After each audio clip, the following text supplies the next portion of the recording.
At NTV. Welcome back to Morning at NTV. My name is Romeo Busiku. Now, the NRM Parliamentary Caucus on Monday unanimously supported the new lower education curriculum in a meeting at State House in Entebbe.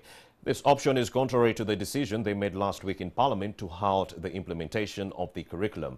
And to tell us more about this and more, we have Mr. Abbas Agaba, the Chitagwenda County MP. Now, keep in mind, Parliament did halt the same on February 4th. Cabinet went ahead to give Mrs. Janet Museveni a green light on February 10th. Now, the NRM caucus on Monday backed that resolution. So we are here with Mr. Abbas to explain to us, despite the what can I say? Despite the resistance towards the new curriculum, why is the NRM caucus adamant to back the same, even though there are so many loopholes? So I have Mr. Agaba in studio. A very good morning. Thank you for coming. Yes, thank you for inviting me. So explain to the public, what rationale, actually, why did you back the NRM, this lower level curriculum, even though Parliament halted the same? Well, thank you. Thank you very much. My brief understanding, I think the whole issue of the curriculum and the parliamentary discussion has been blown out of proportion, and especially by the media. Some of the members of the media understand properly the procedures, but some other members, I think, do not understand it properly. And when they are talking about it, they give a very different and perhaps negative impression. Parliament operates, when you're in Parliament, you have caucuses. Every political party has a caucus. I mean, NRM has a NRM parliamentary caucus, DP has a caucus, FDC has a caucus. Now, when you go into Parliament and you have an issue to discuss, you sit in your caucus and agree on it, on how you want it to move, then you take it to Parliament. But in this case, one, the parliamentary caucus had not interfaced with the curriculum, the new curriculum at all, and it had not interfaced with the minister before. So we are all surprised as members of the public to realize that there's a new curriculum going to be implemented. When we came on the floor of the House, issues were raised, and the minister was tasked to come and give a statement. Now, I think it's last week when the minister came to give a statement, and when we debated it, we said, no, halt, don't implement yet. Because halting doesn't mean, we did not say never implement this curriculum at all, but we said, please, it's like we're saying, you're moving so fast, why don't you slow down, halt the implementation until you answer some of the critical questions that were raised on the floor of the House. That's the procedure. So when the questions were raised, the minister sat and prepared a response to these questions. And before she reports back to the House, they said, hey, hold a minute, why don't we look at it and appreciate it together and talk about it as NRM caucus first, then it can go to the House when people have appreciated it better. And this is what happened. We went to the State House, yes. There were many technical people, really. There are many big people from the Curriculum Development Center, vice chancellors of public universities, you know, most of these are professors, but we are all there. Two things. First, the National Curriculum Development Center, I think, initially thought that Parliament is devoid of people who understand issues of education and academics. So initially they said, please, politicians, get off our curriculum because we are the technical people. But when we interfaced, they realized, no, in Parliament, there are some educationists who also understand the curriculum. And two, we shared through the curriculum. What are the new proposals? What are you removing from the old one? And what is your plan? Where are we going? We were able to raise some of new questions, actually. There was a prepared text of response to the old questions that were asked, and I think that's what the minister is going to bring to the floor. But even then, there are new questions that were raised. While in the meeting, we explained to each other, this is like this is passing here, we intend to do this. We've also asked our questions we wanted to ask, and some clarifications were given.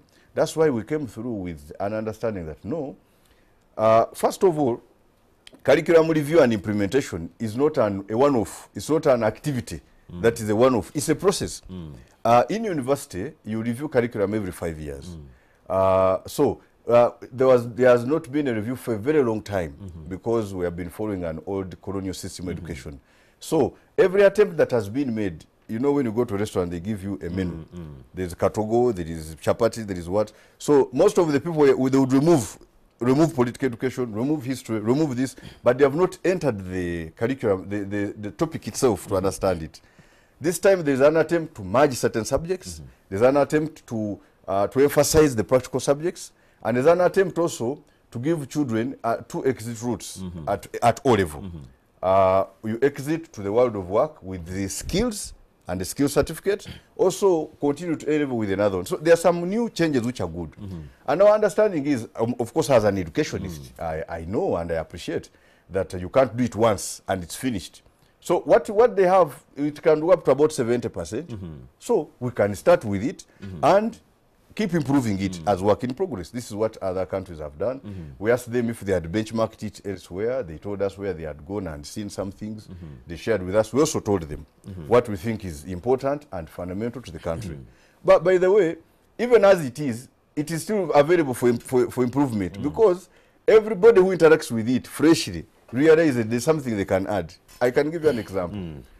In this Intercastrian region, the history of Bunyoro Kitara is so important because Bunyoro Kitara is the genesis of Buganda, Busoga, Rwanda, Burundi, and other kingdoms down Tanzania, the history of Uganda actually.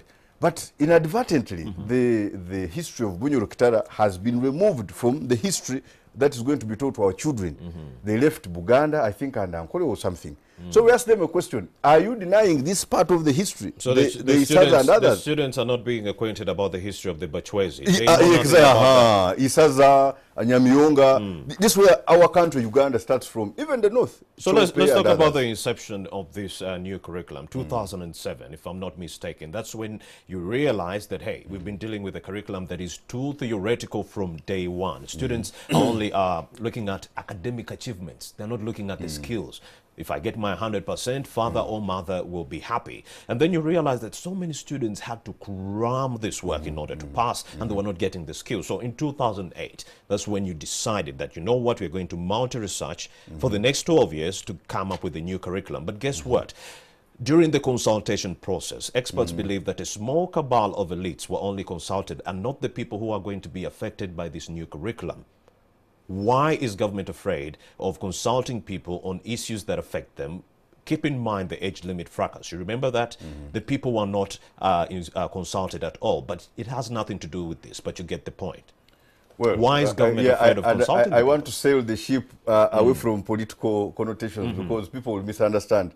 I want to keep very academic. Let's get back to consultations. Why is government afraid of consulting I don't believe so. The National Curriculum Development Center made wider consultations. We saw the list of people they consulted. The people to be affected by the curriculum are those are the elites. Well, you could say so. I don't believe so. Well, the parents. For me as a professional, what informs curriculum review is not everybody being consulted. It is the industry. It's the field. If you are teaching a certain curriculum in university, after 5 years, you go to the field and ask yourselves, which people does the field demand? If you have been teaching MBA, then you add IT because they need IT people. So you keep MBA, IT. This is the new curriculum of a new program. But you have been teaching MBA, the field tells you they want ICT people. So you add MBA, IT. Now, the field dictated the changes.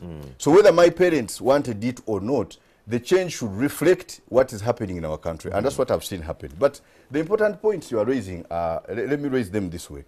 Our big problem with the curriculum that we are following was, it is rote learning. You test a child to reproduce what you taught them. I'm a teacher of chemistry and biology. When I go to class to teach about acids and bases, I am happier to go with oranges or with this neem, that when I teach children that an acid changes blue litmus paper to red, I squeeze the neem and they see that the blue litmus has changed to red.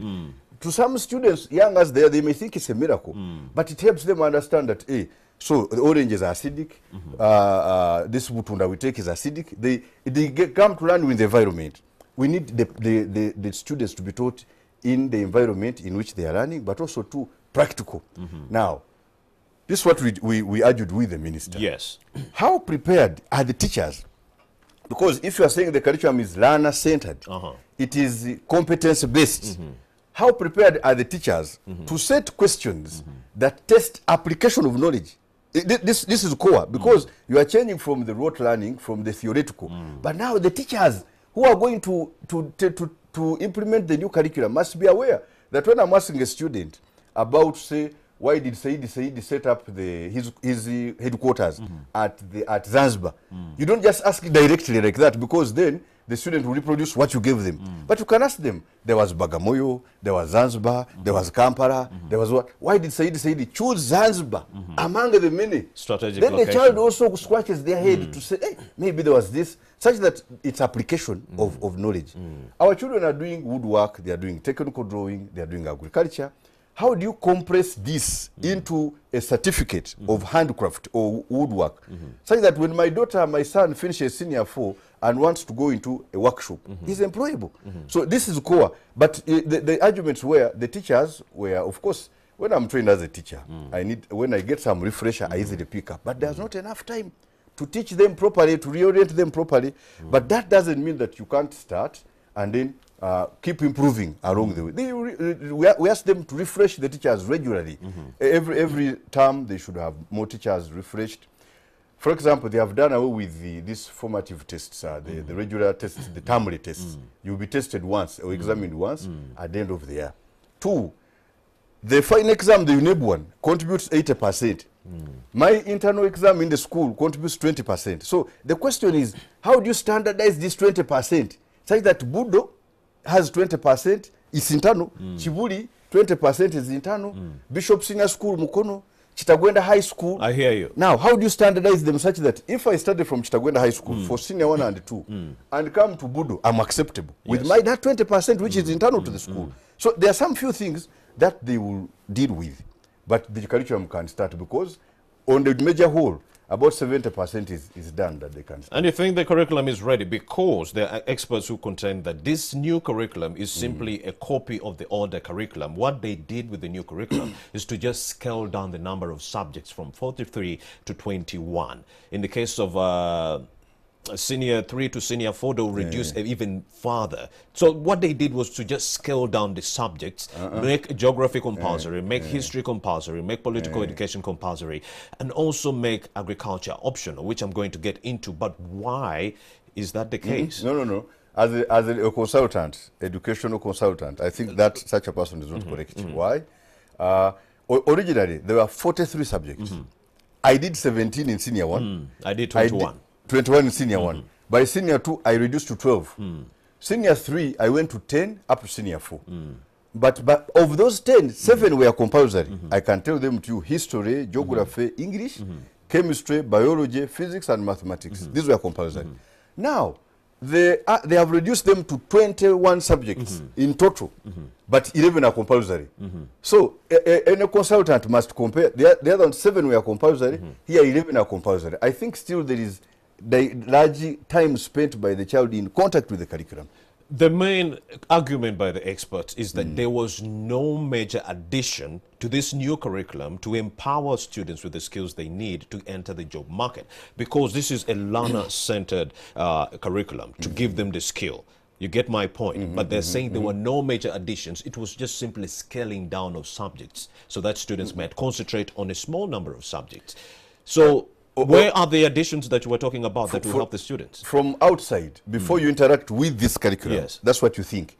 They have only reduced what I told you, they reduced the menu, the curriculum menu, but they don't go inside to reduce the menu. There was an attempt to merge chemistry and biology, and people said, no, please leave them as they are. But they have merged history and political education. It's now, the content is less but more focused.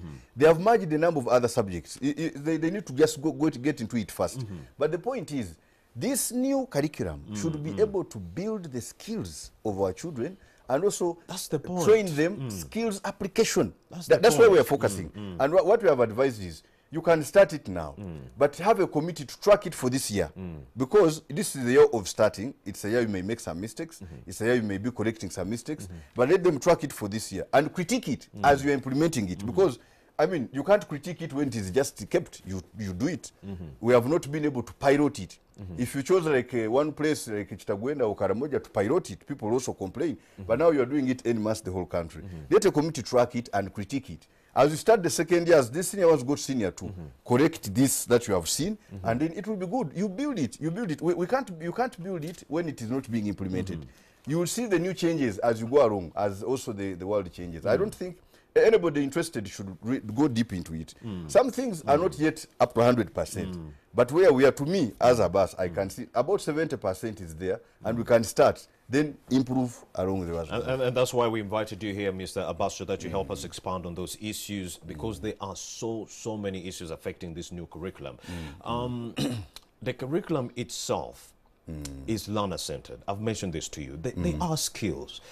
Why didn't they inculcate vocational studies in this new curriculum and make them compulsory? I'm looking at agriculture being a vocational study. You agree? Because it's assessed by DIT. So if it's assessed as DIT and it's a vocational study, why not make it compulsory during this new lower secondary school curriculum, so that you inculcate the skills, the values, the agricultural values to the students, in that if a student drops out by senior 3, they can still go to a farm and use those skills for farming. Isn't that what we are talking about? But then still, in the new curriculum, they went ahead to make agriculture optional. Why? I am with you, and I am with you in mind about making agriculture compulsory, just like others are. But in the thoughts of those implementing it, it is the way it is. It is available for study, but it is optional. You choose it or you don't. Now, the point is not that the curriculum of agriculture has not been improved. It is there, and it can train the student to come out as a farm manager or somebody by senior 4, able to attend to animals, able to attend to crops. The difference is administrative. Either make it compulsory or not. But this has been made. We made the same point to them. Please, our nation, its backbone is agriculture. Please make agriculture compulsory. They have made Kiswahili compulsory. Understandably so. It's our second national, it's our second official language. And we want to bond with the rest of the world. But the other day in the caucus, I think it was Hajim Babari, one of our colleagues, he asked them, what is Arabic? Because you have put Chinese, you have put other languages. Yes, China is now also a big power in the world. But in the Arab world, that's where our children are going to work, these low-cadre jobs. The Arab world produces oil, Uganda is oil producing. The people, the curriculum development center said, no, we are very sorry, it's just an inadvertent oversight. It is there, it's among them, among the subjects to choose from. So to me, yes, I hear you. Like woodwork, like technical drawing, these are your hand skills. When you say that you're going to give children 2 exit routes, one exit route of skills into the world of work, that means you have a certificate in agriculture, you have a certificate in home management, the business of cooking, making cakes, managing the home, you have a certificate in woodwork, and even there should be something about plumbing, we think, such that when a child maybe is unable to continue, they can use this to help them. This is how semester system evolved in America. A person goes to school for like 2-3 months, gets some skills, goes to the field and works. They come back, pick more, goes to the field and works. After picking such skills for a certain time, they put them together and they make a degree. Okay, let's harmonize, Mr. Gaba. Do you agree they were misled, especially the Ministry of Education and CDC, by making history, political education, geography, Kiswahili compulsory, and agriculture an optional subject? Keep in mind, history will inform a student that Uganda is a fertile land. You get my point. Geography will pinpoint the areas where this student can actually go and plant their crops. You get my point. And now agriculture will give this student the skill to do the same. But if you make agriculture optional, you're making the fact that you made history and geography irrelevant. It doesn't help the student knowing where to plant, but not having the skills to plant the same. I have 2 answers. The believer on agriculture being compulsory is done. They will. They will do it. They will do it because everybody has told them so. Because 75% of the community is in everybody has told National Cultural Development Center, make agriculture compulsory. If they refuse, that is theirs. 2, the new subjects we are looking at, if you went back to study geography, you'll be surprised. Canadian prairies, they are gone. I think we should study Chigezi prairies or Chitagwenda prairies, and others have been removed. In history, many things have been changed. Well, change them strategically, focusing on our children. It's fine, such that they appreciate their country. It will be okay. But there are subjects we think it may be leaving them out was an oversight. Agriculture is available for now, but it is optional. The advice from everybody all round is make agriculture compulsory. After all, it is the backbone of our country's economy. Finished. If they don't do it, that will be their own problem. Two, keep retraining the teachers to make them appreciate the, you see, it's not enough to sit in class and you teach. You must understand the learner. We are talking of learner-centered.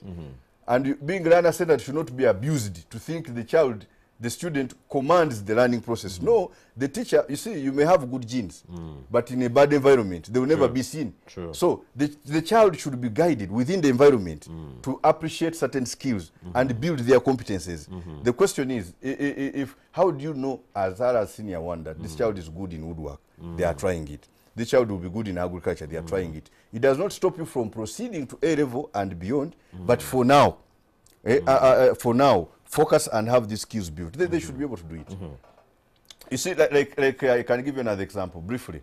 When you're teaching medicine, I have some good knowledge in academics. I've worked in universities before. Yes. When you teach medicine, they call it problem-based learning. You learn from solving a problem. Even in law, they have what they call problem questions. They give you a question which is so scattered. Then you use your knowledge and skills to extract it and make and to get the proceed gist. with it to put everything clear. So this is what we think condensed downwards will help our children to understand how do they build their own reasoning capacity, their own thinking. That out of the study, they are basically at a certain level and they can interact with the society better. Now, Mr. Gaba, this new curriculum is emphasizing the use of ICT very strongly.